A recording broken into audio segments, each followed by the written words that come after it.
코 수술하고 나면 이 코 안에 있는 혈관들이 약해져 있기 때문에 강한 압력으로 혈관이 터지면 실리콘 주변에 피가 고일 수 있어서 코를 푸는 행동은 4주 동안 절대 하시면 안 돼요. 제일 잘 보이는 콧구멍이 짝짝이라고 병원으로 전화를 하시는데, 거의 모든 환자분들의 콧구멍은 저도 그렇고 절개는 뒤쪽으로 보통을 하고 이 안쪽에 외이도 쪽에 연고를 사용하게 되는데, 연고를 사용하고 나면 이어폰 쓸 때 조금 헐거운 느낌이 있긴 하지만.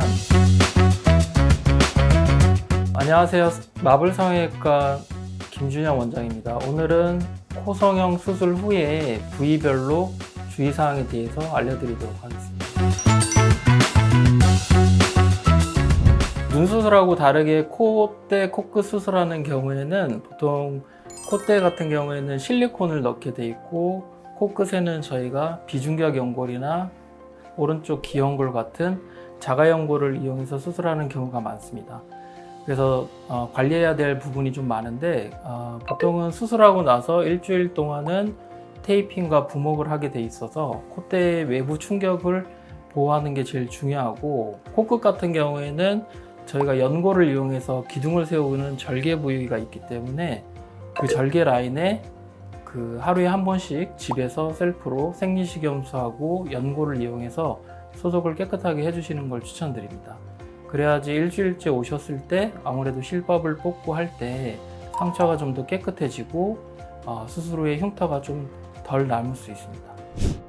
안경 같은 경우에는 수술한 날로부터 한 최소 4주 정도 있다가 착용이 가능하시고요. 코 수술을 하게 되면 실리콘이 들어가는데, 안경을 쓰신다고 하더라도 풀대같이 무거운 안경은 되도록 착용하시면 안 됩니다.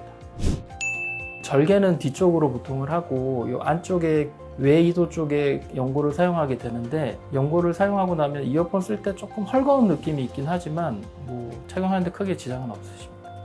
수술하고 한 4주 정도 지나고 나서는 이어폰을 사용해도 큰 무리는 없습니다. 매불이나 외측 절골을 하신 분들이 좀 있는데, 그런 환자분들은 코뼈를 건드리는 수술을 하셨기 때문에 그냥 기본 코를 하신 분들에 비해서 붓기나 멍이 좀 오래 갈 수 있습니다. 그리고 코 안쪽으로 출혈이 좀 있을 수 있고, 그래서 대부분 그런 분들 같은 경우에는 얼음찜질이나 그 다음에 심장보다 조금 높은 포지션으로 누워서 주무시는 걸 추천드리고, 엎드려 잔다든지 아니면 이제 급격하게 머리를 숙인다든지 그런 행동은 자제하시는 걸 추천드립니다. 보통 한 일주일 정도만 베개를 2-3개 정도 눕혀가지고 약간 상체를 기울여서 주무신다고 생각하시면 됩니다.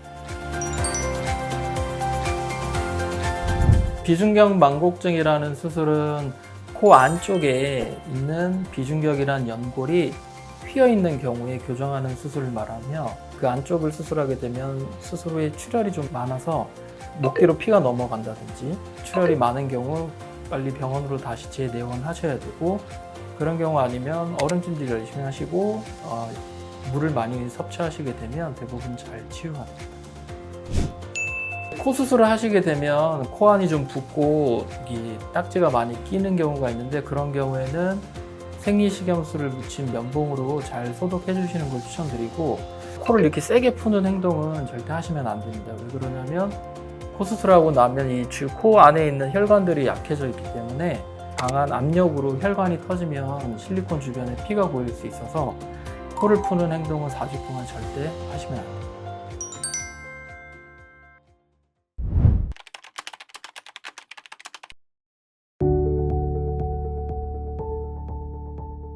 복코 환자분들 같은 경우에 보통 코끝의 피부가 두껍고 진피층이 많이 발달되어 있어서 피지 분비가 많으신 분들 같은 경우에는 수술하고 나면 그 코의 피부 특성상 기름기가 많아서 여드름이 좀 더 많이 발생되는 경우가 있습니다.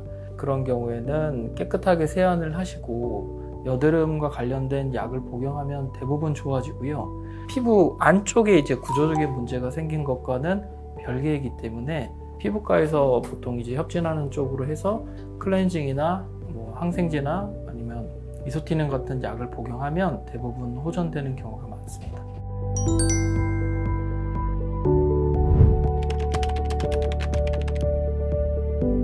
만약에 월요일날 코 수술을 하시면 화요일날 그 다음날 와서 코에 있는 솜을 빼고 항생제 치료하고 그 다음 주 월요일 일주일차 오시는데 다음 치료 오실 때까지 내 코를 거울로 봤을 때 보이는 게 콧구멍밖에 없습니다.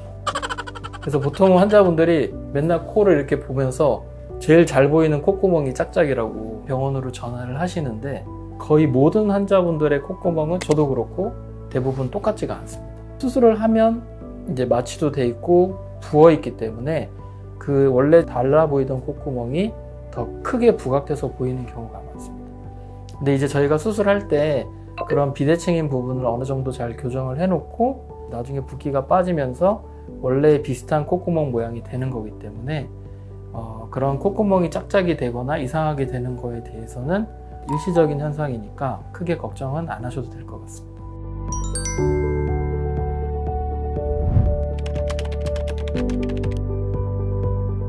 수면 마취하고 뭐 2시간, 3시간 동안 이렇게 누워있는 게 눈 수술에 비해서 시간이 오래 걸리다 보니까 통증도 그렇고 무서워서 코 수술을 못했다고 하시는 분들이 많은데 코 수술이 재료가 좀 복잡해서 실리콘이나 뭐 귀연골도 쓰고 절개도 하고 늑연골도 쓰니까 눈 수술에 비해서는 코 수술이 통증이 좀 더 심한 건 맞습니다. 그러나 대부분은 수술하고 한 3에서 5일 정도까지만 통증이 좀 처음엔 심하고 그래서 시간이 지나면서 좋아지고 코 자체보다는 귀연골을 사용하는 귀 뒤 절개 부위에 통증이 좀 더 심한 편이 있습니다.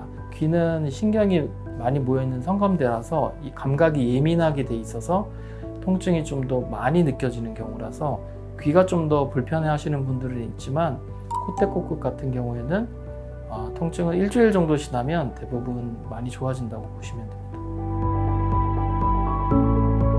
오늘 알려드린 내용처럼 수술 부위에 따라 관리 방법이 많이 다릅니다. 대부분 콧대 코끝을 제일 많이 수술하고 뭐 매불이나 외측절구 같은 뼈를 건드리는 수술도 많이 하는데 부위별로 관리하는 방법이 조금씩 다를 수는 있지만 환자분들께서 잘 따라주시고 혹시나 문제가 생겼을 때 병원으로 빨리 내원해 주시면 대부분 적절히 치료가 잘 되고 예쁜 코를 가지시게 될 겁니다. 영상이 도움이 되셨다면 좋아요, 구독 부탁드립니다. 감사합니다.